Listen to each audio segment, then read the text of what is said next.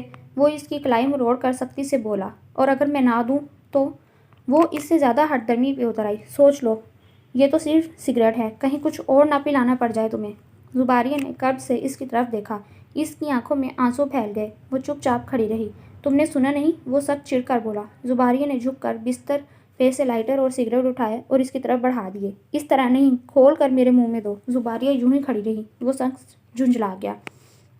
تمہیں ایک بات پہلی بار میں سمجھ نہیں آتی؟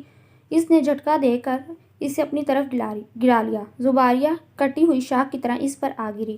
جہاں داد نے اس کے جبڑے سختی سے پکڑ کر اس کا چہرہ اپنی طرف کیا۔ زباریہ تکلیف کے احساس سے تڑپ اٹھی۔ سگریٹ نکال کر اس کے منہ میں دے دیا۔ جہاں داد نے اس کا چہرہ اپنی آہنی انگلیوں سے جھٹک دیا۔ لائٹر جلاؤ۔ وہ چپ رہی۔ لائٹر جلاؤ، وہ تقریباً چلا پڑا۔ زباریہ نے کسی روبوٹ کی طرح لائٹر جلایا، پھر اس کی آنچ کی طرف یوں دیکھنے لگی جیسے وہ اسے اپنی عمر بھر کی پونجی میں آگ لگانے کا کہہ رہا ہو۔ اگلے ہی پل اس نے لائٹر کی لو کو اپنی مٹھی میں دبوچ لیا۔ جہاں داد ایک جھٹکے سے سیدھا ہو کر بیٹھا۔ You nonsense girl! اس نے بے ساختہ اس کا ہاتھ پکڑ لیا اور دوسرے ہی پل اس کی مٹھی سے جلتا ہوا لائٹر نکال لیا۔ زباریہ کی ساری ہتھیلی جل گئی تھی۔ یہ تم نے کیا کیا؟ وہ پریشان بھی ہوا اور مشتعل بھی۔ جلن کے احساس سے زباریہ تڑپ اٹھی اور اگلے ہی پل اس کے حصار سے نکل کر بھاگ گئی۔ بی بی جی صاحب نے یہ برنال بھیجا ہے، کہا ہے اب اسے زخم پر لگا لیں۔ زباریہ نے گھٹنوں پہ سے سر اٹھایا۔ محترم آنکھیں اور سوتا ہوا چہرہ دیکھ کر صفدر حیران رہ گیا۔ لگتا ہے بی بی جی آپ کو زخم زیادہ آیا ہے، لائیے میں آپ کے زخم پر مرہم لگا دوں۔ وہ اپنائیت سے اس کے قریب بیٹھ گیا۔ تمہارے صاحب نے اتنے زخم دیے ہیں، کس پر مرہم لگاؤ گے؟ زباریہ نے سوچا۔ جلتے ہوئے ہاتھ میں اتنی تکلیف تھی کہ اس نے ہتھیلی اس کے سامنے کھول دی۔ بہت جل گیا ہے بی بی جی۔ آپ کیا کر رہی تھیں؟ حالانکہ آپ تو کچن میں کام بھی نہیں کر رہی تھیں۔ وہ ہتھیلی پر ٹیوب لگانے لگا۔ تمہیں کیا بتاؤں صفدر، تمہارے صاحب سے محبت کر رہی تھی۔ شاید وہ شخص مٹی سے نہیں آگ سے بنا ہوا ہے، دہکتی ہوئی آگ سے۔ میری محبت کا پھوار بھی اسے ٹھنڈا نہیں کر سکتی۔ اس سے دور رہتی ہوں تو جھلساتا ہے، قریب جاتی ہوں تو بھسم کر دیتا ہے۔ اس کی نفرت میں اتنی طاقت ہے، میری محبت میں کیوں نہیں؟ زباریہ دل ہی دل میں اس سے مخاطب ہوئی۔ آرام سے لیٹ جائیے بی بی جی، آپ کو یقیناً سکون آ جائے گا۔ میری زندگی میں سکون کہاں؟ زباریہ نے سرد آہ کھینچی۔ اگلے شام کو فائق احمد آفس ٹائم کے بعد ادھر ہی چلے آئے۔ اب تمہاری طبیعت کیسی ہے؟ انہوں نے اسے لیٹا دیکھ کر پوچھا۔ بالکل ٹھیک، بس ایسے ہی سستا رہا تھا۔ آئیے بیٹھیے۔ وہ انہیں دیکھ کر اٹھ بیٹھا اور بشاش لہجے میں بولا۔ زباریہ بہت پریشان رہی ہے تمہاری بیماری کے دوران، ذرا سی شکل نکل آئی ہے اس کی۔ وہ بیٹھتے ہوئے بولے۔ جہاں داد نے کن نکیوں سے سسر کے چہرے کا جائزہ لیا۔ آپ زباریہ سے مل لیے؟ اس کی آواز دھیمی تھی۔ ہاں بھئی، میں ابھی سے یہی سمجھا رہا تھا، رونے یا فکر مند ہونے کی کوئی بات نہیں، معمولی بخار ہی تو ہے، مگر بس۔ وہ گہرا سانس لے کر رہ گئے۔ بے حد حساس لڑکی ہے، میں بیمار ہو جاتا ہوں تو بری طرح پریشان ہو جاتی ہے۔ وہ پھر ہلکا سا مسکرا دیے۔ کسی کو تکلیف میں مبتلا نہیں دیکھ سکتی، اتنا سا دل ہے اس کا، لیکن اس کے باوجود خود بڑی سے بڑی تکلیف سہہ جانے کا حوصلہ رکھتی ہے۔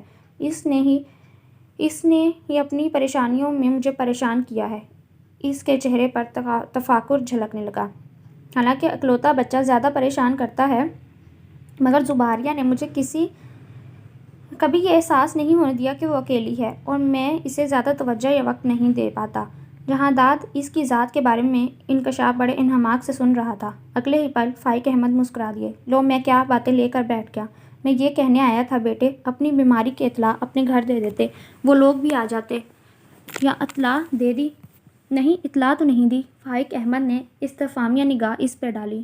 شادی میں بھی وہ لوگ سرسری سے انداز میں شامل ہوئے تھے، کہیں کوئی ان کا اندیشہ خود ان کی زبان پر آ گیا۔ جہاں داد کا دل چاہا ہاں کہے، ایسا ہی کچھ ہے، جان بوجھ کر تو انجان نہ بنیے، لیکن اس نے صبر و ضبط سے کام لیا اور مسکرا کر بولا۔ میں نے ان لوگوں کو اس لیے پریشان نہیں کیا کہ میرا ارادہ ہے کہ ہم وہاں خود جائیں، یہ تو اور بھی اچھا ہے، آب و ہوا تبدیل ہو جائے گی اور وہ لوگ بھی خوش ہوں گے۔ پھر کب تک جانے کا ارادہ ہے؟ دیکھیے، کل صبح یا کل شام تک۔ ٹھیک ہے، پھر تم لوگ جانے کی تیاری کرو، میں بھی چلتا ہوں۔ آپ کچھ دیر تو بیٹھتے؟ نہیں بس میں چلوں گا، ویسے بھی دن بھر کا تھکا ہوا ہوں، بس تم جلد از جلد ٹھیک ہو جاؤ، آفس کے کام بھی ادھورے پڑے ہیں۔ انہوں نے اس کے شانے پہ اپنائیت سے دباؤ ڈالا، پھر مصافحہ کر کے کمرے سے نکل گئے۔ اس کے چلے جانے کے بعد جہانداد بہت دیر تک کمرے میں ٹہلتا رہا۔ کل شام سے اب تک وہ اس کے کمرے میں نہیں آئی تھی، نہ جانے اس کا زخم کیسا تھا، وہ ساتھ چل بھی سکتی ہے یا نہیں۔ وہ کچھ سوچتے ہوئے کمرے سے باہر آ گیا۔ وہ اور صفدر ڈرائنگ روم میں ٹی وی پہ کوئی پروگرام دیکھ رہے تھے۔ زباریہ بڑے اطمینان سے کمبل میں لپٹی سمٹی صوفے پہ نیم دراز تھی۔ صفدر اپنی گرم چادر میں لپٹا ہوا کارپٹ پر بیٹھا ہوا تھا اور بڑے انہماک سے اسکرین کی طرف متوجہ تھا، یہاں تک کہ وہ ڈرائنگ روم کے وسط میں پہنچ گیا اور ہمیشہ کی طرح ٹی وی کے رسیا صفدر کی محویت نہیں ٹوٹی، جبکہ زباریہ نے ایک نگاہ ڈال کر دوبارہ اسکرین کی طرف نگاہ جما لی۔ وہ کچھ متذبذب سا کھڑا رہا، پھر صفدر کی موجودگی کا خیال کرتے ہوئے اسے مخاطب ہو کر بولا، زباریہ آپ ذرا میرے کمرے میں آئیے۔ زباریہ اس کے انداز پر بڑی حیران ہوئی۔ دوسرے ہی پل وہ پلٹ گیا۔ زباریہ کچھ سوچتے ہوئے کمبل سے آزاد ہوئی، پھر اس کے پیچھے پیچھے آ گئی۔ وہ کمرے میں ٹہل رہا تھا۔ وہ دروازے میں رک گئی۔ آؤ بیٹھو۔ زباریہ نے متجسس و پریشان نظروں سے اس کی طرف دیکھا، پھر بیٹھ گئی۔ اب تمہارا زخم کیسا ہے؟ زباریہ کا دل زور سے دھڑکا۔ اس نے بے پناہ خوش فہمی سے سر اٹھایا، لیکن وہ اتنی خوش قسمت کہاں تھی؟ اس کے سرد و سپاٹ تاثرات پہ اس کے تمام تر احساسات لمحوں میں منجمد ہو گئے۔ نہ جانے اس کے کیا عزائم تھے۔ کون سا زخم؟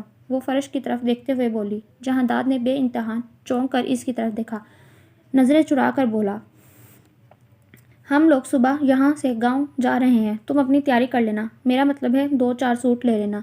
پھر اس نے اس کے سراپے پہ نگاہ ڈالی۔ ہمیشہ کی طرح وہ پینٹ شرٹ میں ملبوس بڑی سی جیکٹ چڑھائے الٹرا ماڈرن لڑکی دکھائی دے رہی تھی۔ تمہارے پاس قمیض شلوار کا لباس نہیں ہے؟ زباریہ نے کوئی جواب نہیں دیا۔ اس طرح کے لباس شہر میں پسندیدگی کی صنعت پا سکتے ہیں، لیکن گاؤں میں یہ لباس بے حیائی کا درجہ رکھتا ہے۔ ویسے بھی تم پنجابی فلمیں دیکھتی ہو، تھوڑی بہت تو کلچر کی پہچان ہوگی تمہیں۔ زباریہ اس کے کاٹدار لہجے پہ دل ہی دل میں غصے کے گھونٹ پیتی اٹھ کھڑی ہوئی۔ یہ بات تو اسے صبح ہی پتہ چلی تھی کہ صفدر بھی ان کے ساتھ چل رہا ہے۔ چلو یہ بھی خوب ہوا، راستہ اچھا کٹ جائے گا۔ صفدر کا پاتونی پن اسے اول روز سے ہی اچھا لگا تھا۔ ڈگی میں سامان ڈال کر وہ لوگ گاڑی میں بیٹھ گئے۔ صفدر پیچھے بیٹھنا چاہتا تھا، لیکن وہ اس سے پہلے ہی پیچھے بیٹھ گئی۔ بی بی جی آپ آگے آئیں نا، وہ آگے بیٹھتے ہوئے جھجکا، لیکن جہانداد ڈرائیونگ سیٹ سنبھال چکا تھا۔ نہیں پلیز، مجھے نیند آ رہی ہے، میں لیٹنا چاہوں گی۔ اس کے ساتھ ہی اس نے گاڑی کا دروازہ بند کر لیا۔ صفدر آگے بیٹھ گیا۔ جہانداد نے گاڑی سٹارٹ کر دی۔ چونکہ اس سے صبح جلدی اٹھنے کی عادت نہیں تھی، اس لیے وہ جلدی ہی سو گئی۔ جہانداد اور صفدر کا تمام سفر باتوں میں گزر گیا۔ بی بی جی اٹھ جائیے، گاؤں آ گیا ہے۔ لا حول ولا۔ صفدر کی پاٹدار آواز پہ وہ چونک کر اٹھ بیٹھی۔ جس وقت وہ گھر سے نکلے تھے صبح طلوع ہو رہی تھی، لیکن اب آفتاب پوری طرح پھیل چکا تھا۔ گاؤں کا وہی روایتی ماحول، کچی پکی گلیاں، اونچے نیچے مکان، ننگ دھڑنگ بچے۔ اس نے وقت دیکھا، دن کے 2 بج رہے تھے۔ جہانداد نے گاڑی احتیاط سے ایک طرف کھڑی کر دی۔ صفدر نے دروازہ کھولا، وہ باہر نکل آئی۔ نیند سے بیدار ہوتے ہی تیز چمکدار دھوپ اس کی آنکھوں میں چبھنے لگی۔ اس نے پرس کھول کر فوراً ہی سن گلاسز چڑھا لیے اور پھر جہانداد کی رہنمائی میں اس کے ساتھ ساتھ چلنے لگی۔ سر پر سامان لادے صفدر بھی چل رہا تھا۔ اماں جی اچانک اسے دیکھ کر حیران رہ گئیں، اور پھر جب دیکھا وہ بھی ساتھ آئی ہے تو ان کی خوشی میں عجیب جوش و خروش بھی شامل ہو گیا۔ زہرا دیکھ تو کون آیا ہے، انہوں نے شور مچا دیا۔ وہ اپنی ماں سے ملا۔ زباریہ چپ چاپ کھڑی رہی۔ تو دور کیوں کھڑی ہے بہو رانی؟ اماں جی نے دوسری طرف سے بہو کو لپیٹ لیا اور دعاؤں سے نوازنے لگی۔ اماں جی میں بھی ہوں۔ صفدر نے ہاتھ اٹھا کر اپنی آمد کا اعلان کیا۔ دیکھ رہی ہوں، بہو رانی آئی ہے نا پہلی بار میرے گھر میں، پہلے اسے تو دیکھ لوں۔ اماں جی اس کی بے تابی پر ہنس پڑیں، پھر پیار کرنے لگیں۔ زہرا شور شرابہ سن کر کمرے سے نکل آئی، سلام بھرجائی۔ جہانداد نے زہرا کو دیکھ کر احترام سے سلام کیا۔ زہرا نے چونک کر اس کی طرف دیکھا۔ دوسرے ہی پل فخر سے اس کا سر بلند ہو گیا، جیسے وہ آج سرخرو ہو گئی ہو۔ وعلیکم السلام، کیسا ہے تو؟ آپ لوگوں کی دعائیں ہیں۔ السلام علیکم۔ زباریہ نزدیک آ گئی۔ اس کا دل چاہا وہ بھی اسے بھرجائی کہے، لیکن وہ کہہ نہ سکی۔ زہرا نے پیار سے اسے اپنے قریب کر لیا۔ بابا کہاں ہیں؟ جہانداد کو باپ کا خیال آیا۔ وہ نماز ادا کرنے گئے ہیں۔ تم لوگ بیٹھو، لمبا سفر طے کر کے آئے ہو، تھوڑا آرام کر لو۔ نہیں اماں، بہت بھوک لگی ہے، بس جلدی سے کھانا نکال دیں۔ وہ منہ ہاتھ دھونے کی غرض سے شرٹ کی آستینیں چڑھانے لگا۔ زہرا اس کی بے چینی پر مسکراتے ہوئے رسوئی کی طرف بڑھ گئی۔ صفدر بھی بھوک کی شدت سے نڈال ہوا جا رہا تھا، وہ بھی منہ ہاتھ دھونے چلا گیا۔ زباریہ ساس کے پاس بیٹھ گئی۔ دیے تجھے بھی بھوک لگی ہوگی، تو بھی منہ ہاتھ دھو لے، زہرا کھانا گرم کر لاتی ہی ہوگی۔ زباریہ مسکراتے ہوئے اٹھ کھڑی ہوئی۔ غسل خانہ کدھر ہے اماں جی؟ ادھر سامنے ہے پتر، اماں جی نے اشارہ کر دیا۔ زباریہ اندر چلی گئی۔ کھانے کے بعد جہانداد کو سخت نیند آنے لگی اور وہ سونے کی خواہش شدید ترین ہو گئی تو وہ سونے لیٹ گیا۔ جا پتر، جا کر سو جا، باتیں ہوتی رہیں گی، لگتا ہے تو کافی تھکا ہوا ہے۔ اکبر ملک نے بیٹے کی تھکاوٹ محسوس کرتے ہوئے کہا تو جہانداد ان کے درمیان سے اٹھ گیا۔ صفدر اتنا تھکا ہوا تھا کہ وہیں سو گیا۔ دیے تو بھی جا کر آرام کر، اکبر ملک نے بڑے پیار سے کہا۔ زباریہ کو ان کی محفل دلچسپ لگ رہی تھی۔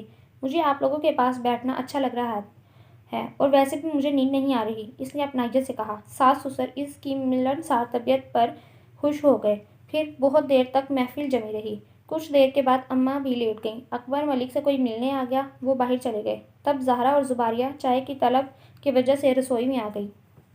مجھے حیرانی ہوئی، آپ اتنی اچھی چائے بنا لیتی ہیں، کیا مطلب؟ زہرا آہستہ سے مسکرائی۔ میرا خیال تھا کہ آپ لوگ بھی چائے نہیں پیتے ہوں گے، اس نے جھجکتے ہوئے کہا۔ ہاں، جہانداد چائے پسند نہیں کرتا نا، اس لیے۔ کیا وہ اب بھی چائے نہیں پیتا؟ زباریہ نے نفی میں گردن ہلا دی۔ زہرا ہنس پڑی۔ شروع سے اس کا یہی خیال ہے، چائے نہایت فضول چیز ہوتی ہے، تب ہی تو اس کے قریب بھی نہیں پٹکتا۔ اور سگریٹ کے بارے میں کیا خیال ہے؟ زباریہ کی سنجیدگی پہ زہرا چونک گئی، پھر مسکرا کر پوچھنے لگی، تمہیں سگریٹ کی خوشبو اچھی نہیں لگتی؟ زباریہ نے نفی میں گردن ہلا دی۔ تو پھر تم نے اسے روکا کیوں نہیں ابھی تک؟ زہرا نے شرارت سے کہا۔ زباریہ تلخی سے سر جھکا کر چائے کے گھونٹ بھرنے لگی۔ روک کر دیکھا تھا، بہت بڑی سزا اٹھائی ہے، اب کبھی نہیں روکوں گی، اس نے سوچا۔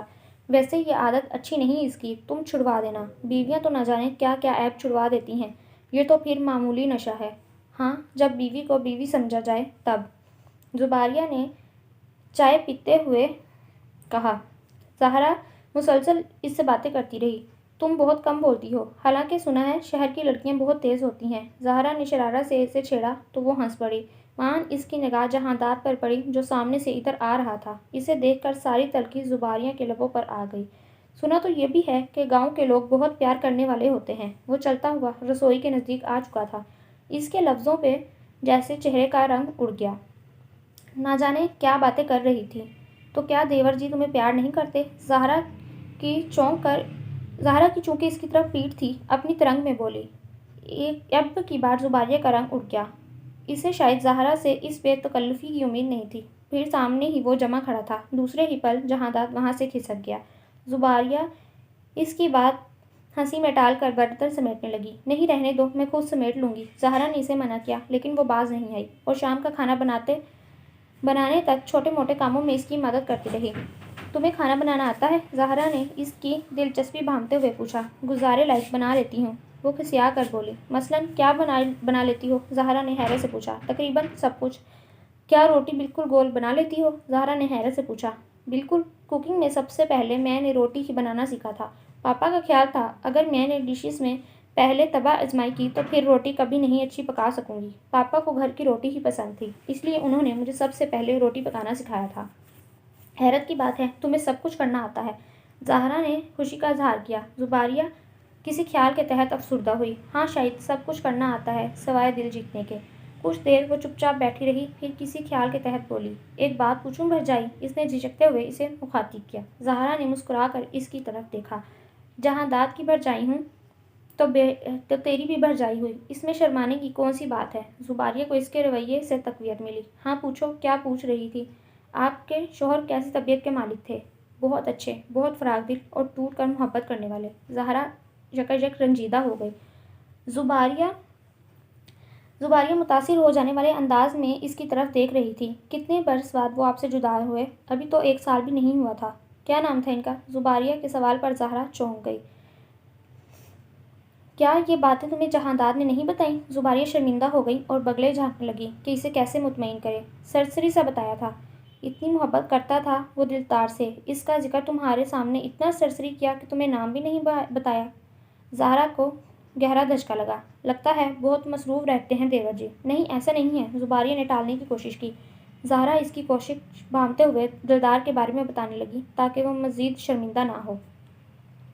ویسے تو موسم سردی کا ہی تھا، لیکن شہر کے موسم اور گاؤں کے موسم میں فرق ہوتا ہے۔ حالانکہ سردی تو اسے پہلے بھی بہت لگتی تھی، یہاں کی سردی تو آسمان سے باتیں کر رہی تھی۔ جیسے جیسے شام ڈھلتی گئی، موسم کی ٹھنڈک میں اضافہ ہوتا گیا۔ پوری رات پھیل جانے کے بعد سردی کا حال ہی اور تھا۔ تیز ہوا چلنے لگی اور آسمان سے برستا قہر اس نے 2 سویٹر چڑھائے پھر بھی کپکپی رکنے کا نام نہیں لے رہی تھی۔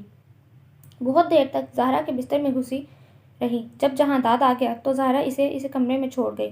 اسے یہ روایت بہت اچھی لگی، یعنی گھر کی عورتیں نئی نویلی دلہن کو شروع میں اس کے کمرے میں خود چھوڑ جاتی کہ وہ اپنے کمرے میں آ گئی ہے۔ کمرہ اس کی توقع کے خلاف بہت بڑا تھا اور اس میں بے شمار کھڑکی دروازے تھے۔ کمرے میں 3 عدد جہازی سائیڈ پلنگ مع بستر کے بچھے ہوئے تھے۔ ایک طرف لکڑی کی 4 کرسیاں اور درمیانے سائز کی میز رکھی تھی۔ کمرے کے ایک کونے میں 3-4 چھوٹے بڑے صندوق اوپر تلے رکھے تھے جس پہ نفاست سے کپڑے بچھے ہوئے تھے۔ اس کے علاوہ ایک عدد لکڑی کی سنگار میز اور لوہے کی الماری کھڑی تھی۔ کمرے کی چھت کافی اونچی تھی اور فرش سرخ اینٹوں کا جو کافی ٹھنڈک کا احساس دلا رہا تھا۔ وقت دیکھا 10:30 بج رہے تھے۔ شہر میں یہ وقت کتنی رونق والا ہوتا ہے، لیکن یہاں ایسا لگ رہا تھا جیسے آدھی رات بیت گئی ہو۔ اس نے لحاف کھولا اور اپنے اوپر پھیلا لیا، مگر بستر میں گرمائش قطعی محسوس نہیں ہو رہی تھی۔ اس نے دور سے کمبل اٹھایا اور اپنے ارد گرد پھیلا لیا، لیکن پھر اگلے ہی پل اسے خیال آیا تیسری کوئی چیز نہیں ہے، جہانداد کیا اڑے گا، سو اس نے کمبل واپس پلنگ پر رکھ دیا۔ بہت دیر تک بستر میں بے چینی محسوس ہوتی رہی۔ اسے جہانداد کی عقل پہ دل میں ہی غصہ آیا۔ کیا وہ بتا نہیں سکتا تھا جہاں اتنی پریشان کن سردی ہوتی ہے وہ سوتی جوڑے لے کر چلتی؟ سوٹ کیس دوسرے کمرے میں تھا، گرم شال بھی نہیں لے سکتی تھی۔ اف اللہ، کس قدر سردی ہے! اس نے آپس میں ہتھیلیاں مس لیں۔ جس وقت جہانداد کمرے میں آیا وہ سردی سے خاصی پریشان ہو چکی تھی۔ اسے دیکھ کر بولی، کیا یہاں گیس کے ہیٹر وغیرہ نہیں ہوتے؟ آپ کی اطلاع کے لیے عرض ہے یہاں ابھی گیس نہیں پہنچی۔ تو پھر آتش دان جیسی تو کوئی چیز ہوگی، ہے مگر دوسرے کمرے میں۔ تو پھر ہم یہاں کیا کر رہے ہیں؟ ہمیں بھی دوسرے کمرے میں چلنا چاہیے۔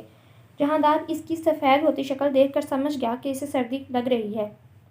مسکرا کر سر جھکا لیا اور جوتوں کے تسمے کھولتے ہوئے بولا، دراصل آج کل وہ آتش دان برساتی نالے کے طور پر کام کرتا ہے۔ میرا مطلب ہے بارشوں کے موسم میں چھتوں کا سارا پانی اسی کے ذریعے نکلتا ہے۔ زباریہ جھاگ کی طرح بیٹھ گئی، پھر اگلے ہی پل غصے میں آ کر بولی، آپ اگر مجھے بتا دیتے کہ یہاں مری جیسی ٹھنڈ ہے تو میں کاٹن اور شنیل کے سارے سوٹ بھر لاتی۔ جہانداد جوتے اتار کر بستر پر لیٹ گیا۔ میرا خیال ہے اتنی سردی بھی نہیں ہے، یہ اور بات ہے کہ تم سردی زیادہ محسوس کرتی ہو۔ زباریہ چڑ گئی۔ محسوس؟ زباریہ چڑ گئی۔ آپ کیا محسوس کر رہے ہیں؟ بہت خوشگوار اور انجوائے کرنے کا موسم ہے، وہ شوق ہوا۔ زباریہ خاموشی سے بستر پر لیٹ گئی۔ وہ سیٹی پہ کوئی دھن گنگنانے لگا، اگر زیادہ سردی لگ رہی ہے تو میرے بستر میں آ جاؤ۔ زباریہ بھگ سے اٹھ گئی۔ اگلے ہی پل اس نے اٹھ کر بتی بجھا دی۔ وہ ہنوز مسکرا رہا تھا اور اس کی مسکراہٹ پر چڑ گئی۔ آپ کے گھر والے تو بہت اچھے ہیں، نہ جانے آپ کس پر چلے گئے ہیں۔ وہ بس اتنا کہہ سکی۔ آپ کے گھر والوں پہ، سکون سے جواب ملا۔ زباریہ بستر میں لیٹ رہی تھی، تل ملا کر اٹھی، لیکن وہ آنکھوں پر ہاتھ رکھ چکا تھا۔ فجر کے وقت اس کی آنکھ کھلی تو وہ اس پہ کمبل ڈال رہا تھا۔ اس نے پوری آنکھیں کھول کر اس حقیقت کو محسوس کرنا چاہا، تب ہی وہ اس کے نزدیک اپنا تکیہ ڈالتے ہوئے بولا، نماز ادا کرنے جا رہا ہوں، نہ جانے تم کس وقت تک بستر میں پڑی رہو، اس لیے یہ سب ضروری ہے۔ دوسرے ہی لمحے وہ کمرے سے باہر نکل گیا۔ اس کے رویے پر زباریہ بری طرح دل برداشتہ ہوئی۔ تو رات والی پیشکش اس دکھاوے کے تحت ہو رہی تھی۔ کتنا سنگ دل شخص ہے یہ! اس کے دل میں خود کوئی احساس نہیں، کوئی جذبہ نہیں اس کی زندگی میں۔ اس کی آنکھیں گرم پانیوں سے بھر گئیں۔ کتنا شفاق اور بے رحم تھا وہ! فجر کے وقت بھی تکلیف پہنچانے سے باز نہیں آیا۔ کیا ایسے لوگوں کی نمازیں خدا کے ہاں قبول ہو جاتی ہیں؟ لیکن بے نمازی سے تو بہتر ہے۔ اس کے اندر سے آواز آئی۔ اگلے ہی پل اس نے نماز کے ارادے سے خود بھی بستر چھوڑ دیا۔ گاؤں کی بہت ساری عورتوں کے درمیان وہ سجی سوری بیٹھی تھی۔ بچے اور خواتین اسے بڑے شوق سے دیکھ رہے تھے۔ سبحان اللہ، اب یہ وقت بھی آنا تھا۔ وہ اپنی حالت پہ خود ہی رحم کھا رہی تھی۔ تب بھی زہرا اور جہانداد کی بہنیں اس کو تقریباً کھینچتے ہوئے ہنستے مسکراتے اندر کمرے میں لے آئیں اور اسے زبردستی اس کے قریب بٹھا دیا۔ یہ آپ مجھے خواتین میں کیوں لے آئی ہیں؟ اس نے نہ سمجھتے ہوئے الجھ کر پوچھا۔ زباریہ کو خود کچھ پتہ نہیں تھا کہ کیا ہونے والا ہے۔ اتنے میں اماں بھی چلی آئیں۔ گھبرا نہیں پتر، شگن کی رسم کرنی ہے۔ اماں جی نے مٹھائی کی ٹوکری ان کے سامنے رکھ دی۔ تمام خواتین دلچسپی سے ان کے ارد گرد گھیرا ڈال کر کھڑی ہو گئیں۔ تیری شادی تو اتنی جلدی ہوئی کہ کوئی رسم نہیں ہو سکی، لیکن یہ رسم ہم ضرور کریں گے، بہنوں نے مچل کر کہا۔ گویا سام نکل گیا، لاٹھی اب پیٹی جائے گی۔ اس نے ان کے ارمان ٹھنڈے کرنا چاہے۔ پتر، یہ رسم تو شادی کے بعد ہی ادا کی جاتی ہے، مگر یہ رسم ہے کیا؟ گود بھرائی کہتے ہیں اس رسم کو۔ 7 سہاگنیں بہو کی گود میں موسم کے سارے پھل ڈالیں گی تاکہ خدا بہو کی گود جلد از جلد ہری کرے۔ مگر اس میں میرا کیا حصہ ہے؟ وہ پھر بھی نہیں سمجھا۔ تمہیں اس کی گود میں سے پھل اٹھا کر کھانے پڑیں گے۔ لا حول ولا، اگر آپ نے مجھے پھل ہی کھلانے ہیں تو ایسے ہی کھلا دیں، گود میں ڈالنے کی کیا ضرورت ہے؟ یہی تو رسم ہے اصل۔ اگر تو اپنی دلہن کی گود میں سے سارے پھل اٹھا کر کھا گیا تو تیری دلہن جواب میں تیرے سر پر دوشالہ باندھے گی، اور اگر تو سارے پھل نہ کھا سکا تو سزا کے طور پہ تجھے اپنی دلہن کے ہاتھوں میں چوڑیاں پہنانا پڑیں گی۔ زلیخا نے وضاحت کی۔ اس سے یہ رسم دلچسپ لگی، مگر اس کے ساتھ ہی تجھے بہنوں کو نیک بھی دینا پڑے گا، اماں نے بروقت یاد دلایا، تاکہ بہنوں کی دعا تیرے آنگن کی پھلواری میں سدا بہار رہے۔ بہت خوب، تو پھر کرے رسم شروع۔ وہ جم کر بیٹھ گیا۔ رشتے کی بہنیں بھابیاں اس سے ہنسی مذاق کرنے لگیں اور دیکھتے ہی دیکھتے زباری کی گود پھلوں سے بھر گئی۔ چلو اب تم کھانا شروع کر دو۔ اس کی دلچسپی دیکھنے سے تعلق رکھتی تھی۔ زباریہ کو اس رسم سے بہت جھجک محسوس ہو رہی تھی، تب بھی وہ سر جھکائے چپ چاپ بیٹھی تھی۔ جہاں داد نے کچھ لمحے سوچا کہ وہ کیا کرے۔ اتنے پھل تھے، وہ سارے نہیں کھا سکتا تھا۔ پھر اس نے زباریہ کی طرف دیکھا تو اس وقت کسی دیہات کی پردہ دار اور پرانے ازمودہ طریقوں سے تیار شدہ دلہن دکھائی دے رہی تھی۔ جہاں داد کو اس کے مذائقہ خیز حلیے پر ہنسی آ گئی۔ اسی لمحے جہاں داد نے فیصلہ کر لیا کہ وہ ہر ممکن طریقے سے سارے پھل کھا جائے گا اور اس سے ضرور دوشالہ وصول کرے گا۔ زباریہ دل ہی دل میں مطمئن تھی کہ وہ اتنے سارے پھل نہیں کھا سکتا۔ دیکھتے ہیں وہ چوڑیاں کس طرح پہناتا ہے۔ جہاں داد نے پھل کھانا شروع کر دیے۔ خواتین نے خوب ہلڑ بازی مچائی ہوئی تھی۔ وہ اس سے زیادہ اس نے بے ایمانی کا ثبوت دیا۔ آدھے پھل کھا کر چھوڑ دیتا۔ فلاں چیز میں کیڑا ہے، فلاں گلا ہوا ہے، یہ ایسا ہے، یہ ویسا ہے۔ اس کی چالاکی سے وہ سارے پھل کھانے میں کامیاب ہو گیا۔ چلو بھئی دلہن، اب تم اڑ کر شگن پورا کرو اور اپنے شوہر کے سر پر دوشالہ باندھو۔ زباریہ اس کے سامنے کھڑی ہونا نہیں چاہتی تھی۔ اسے اپنے حلیے پر سخت شرمندگی محسوس ہو رہی تھی۔ ہتھیلیوں پر پسینہ رینگ رہا تھا۔ اماں جی نے اس کو سرخ دوشالہ تھما دیا۔ چلو اب کوشش کرو۔ زباریہ تقریباً رو دینے کو تھی۔ اس کی ہچکچاہٹ کو سبھی نے شرم پر محمول کیا تھا۔ تب ہی اس کی مدد کے لیے جہاں داد کی بھابھی اور بہنیں آ گئیں۔ وہ اس کے دائیں طرف کھڑی ہو گئیں اور دوشالہ اس کے سر پر لپیٹنے لگی، لیکن وہ کبھی دائیں طرف سر ہلا دیتا، کبھی بائیں طرف، کبھی جھک کر کسی سے بات کرنے لگتا۔ دوشالہ بند کر نہیں دے رہا تھا۔ کیا سارا دن وہ تمہیں باندھتی رہے گی؟ خدا کے واسطے سر ایک طرف رکھو تاکہ ہم جلد از جلد نیگ لے سکیں۔ زلیخا نے پیچھے کھڑے ہو کر اس کا سر پکڑ لیا۔ زباریہ نے پھرتی سے الٹا سیدھا دوشالہ اس کے سر پر لپیٹ دیا، یوں کہ اس کی آنکھیں تک چھپ گئیں۔ خواتین تالیاں بجا کر داد دینے لگیں۔ وہ اپنی جگہ بیٹھ گئی۔ چلو اب جلدی سے ایک دوسرے کا منہ میٹھا کرو۔ خدا کی قسم بالکل گنجائش نہیں ہے، جہاں داد نے احتجاج کیا۔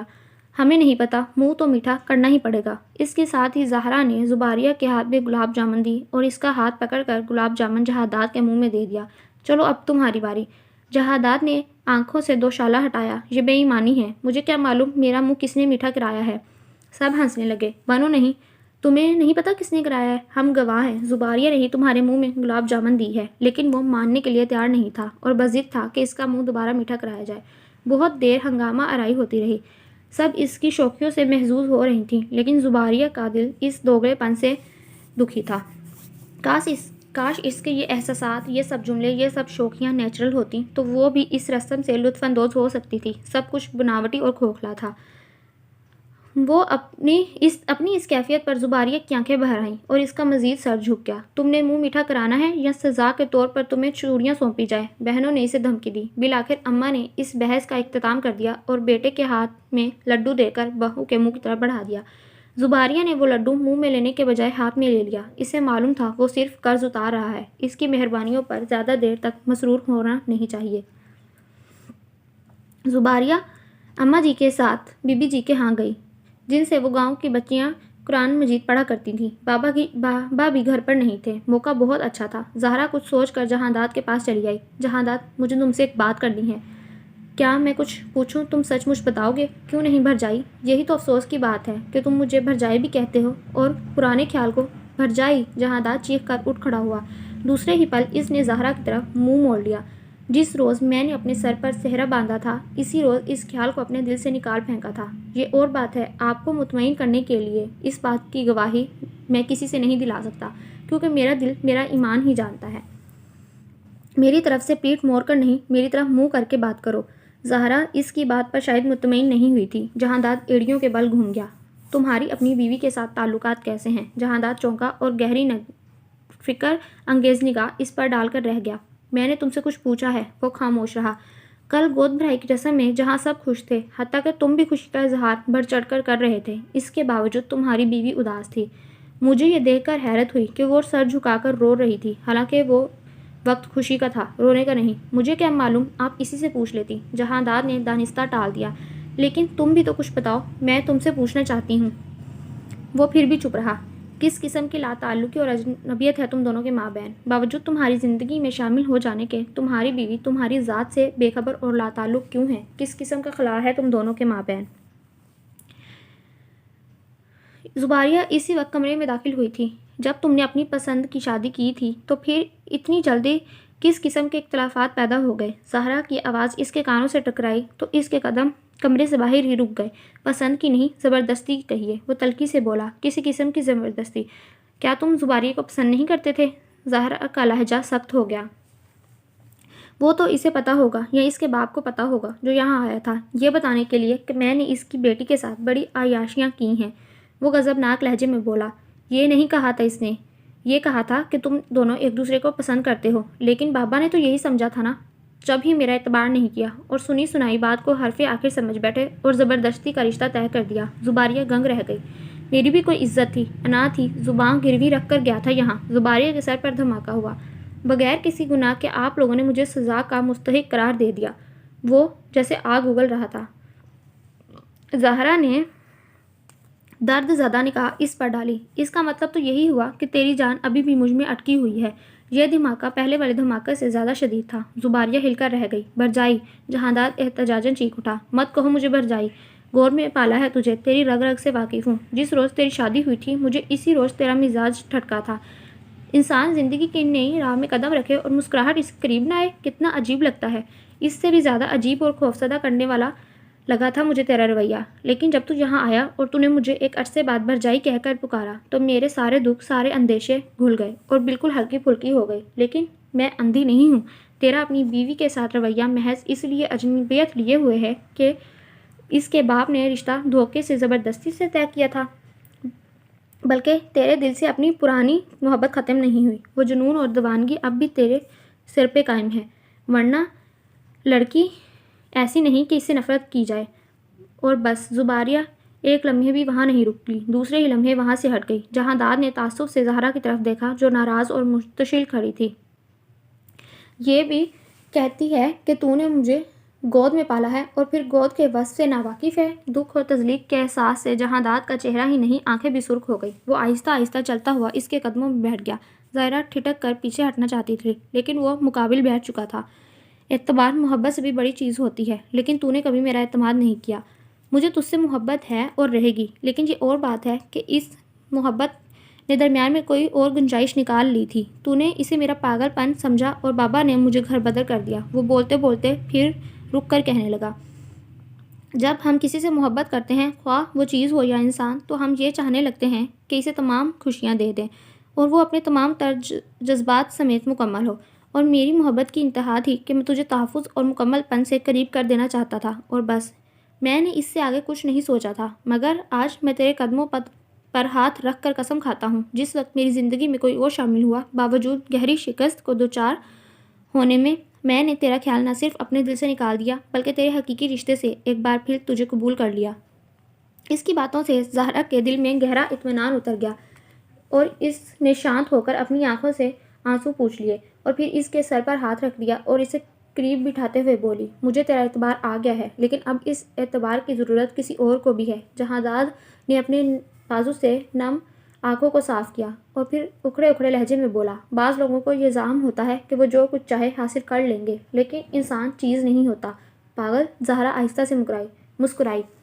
بس اتنی سی بات کو تو نے انا کا مسئلہ بنا کر رکھا ہوا ہے، حالانکہ وہ تجھ سے بے پناہ محبت کرتی ہے۔ یہ تو محبت کی جنگ ہے، اس میں فاتح یا مفتو کوئی نہیں ہوتا، بس محبت کرنے والا دل ہوتا ہے، محبت کرنے والی آنکھیں ہوتی ہیں جو غافل دل کو جب چپ چاپ تسخیر کر لیتی ہیں۔ تیری ضد اس کے آگے کچھ نہیں چل سکے گی۔ شاید وہ مجھے تسخیر کر چکی ہے، وہ آہستہ سے بولا۔ زہرا کا منہ حیرانی سے کھلا کا کھلا رہ گیا، پھر وہ مسکرا کر بولی، تو پھر جھگڑا کس بات کا ہے؟ میرے اقرار میں اس کی فتح ہے اور اب میں اسے فاتح بننے نہیں دوں گا۔ کیا مطلب؟ زہرا الجھ گئی۔ وہ ہنس پڑا، پھر سامنے دیوار کی طرف دیکھتے ہوئے سوچنے لگا، بہت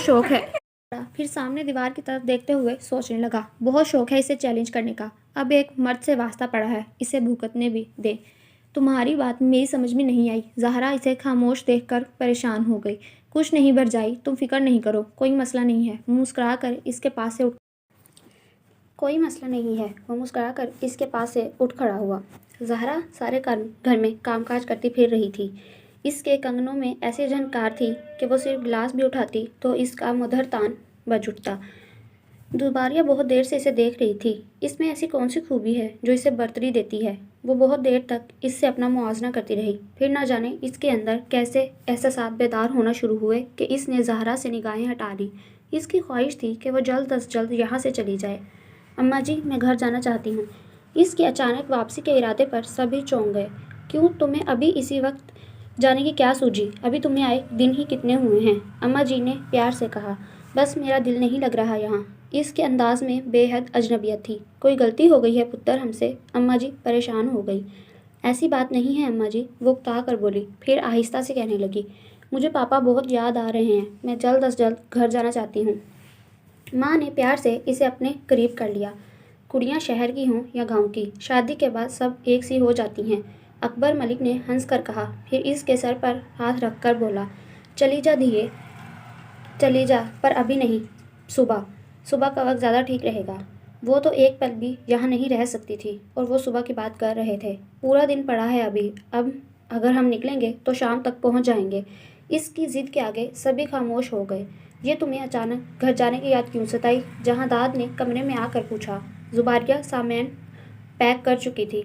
زباریہ نے سر اٹھا کر اس کی طرف دیکھا، پھر بیگ کی زپ بند کرتے ہوئے بولی، اگر آپ یہیں رہنا چاہتے ہیں تو گاڑی کی چابی مجھے دے دیں، میں تنہا ہی چلی جاؤں گی، معمولی سفر نہیں ہے۔ اسے اس کی ضد پر غصہ آ رہا تھا اور وہ واپسی کے ارادے سے جیکٹ پہننے لگا۔ سفر کتنا ہی معمولی ہو، جس کی منزل نہ ہو وہ زیادہ دشوار ہوتا ہے۔ جہاں داد اس کے لفظوں پہ چونک گیا، پلٹ کر دیکھا، وہ جھک کر بریف کیس اٹھا رہی تھی۔ جہاں داد گاڑی ڈرائیو کر رہا تھا، صفدر برابر والی سیٹ پر بیٹھا تھا اور وہ پہلے کی طرح پیچھے بیٹھ گئی۔ اچانک واپس جانے پر صفدر کا منہ بسورا ہوا تھا، اس لیے سفر میں پچھلی بار جیسی چہکار نہیں تھی۔ گاہے بگاہے جہاں داد ہی بول لیتا تو کچھ سکوت ٹوٹ جاتا، پھر خاموشی چھا جاتی۔ اس نے اکتا کر کیسٹ پلیئر آن کر دیا۔ نور جہاں کی سریلی آواز میں سارے ماحول پر سکتہ چھا گیا۔ ہیر رانجھا کا گیت چل رہا تھا۔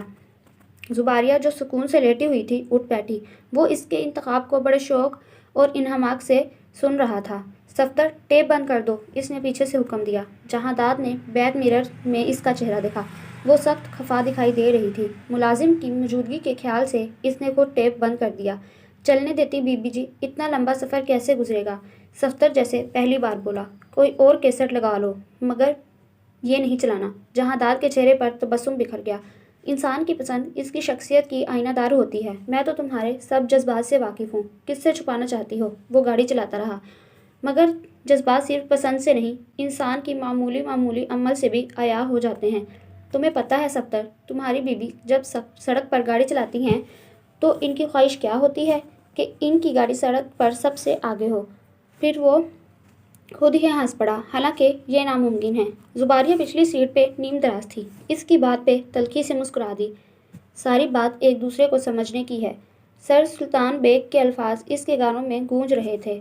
ہر انسان میں دو طرح کا آدمی چھپا ہوتا ہے، ایک بے وقوف اور ایک عقل مند۔ جس آدمی کو ہم زیادہ استعمال کرتے ہیں وہی ہماری شخصیت کی پہچان بن جاتا ہے۔ اس نے کرب سے آنکھیں موند لی اور اپنی ذات کا تجزیہ کرنے لگی۔ زندگی میں ایسا کئی بار ہوتا ہے کہ ہم اپنی محرومیوں کا اظہار کسی سے بھی نہیں کرتے۔ وہ خود کو بہت خوش اور کامیاب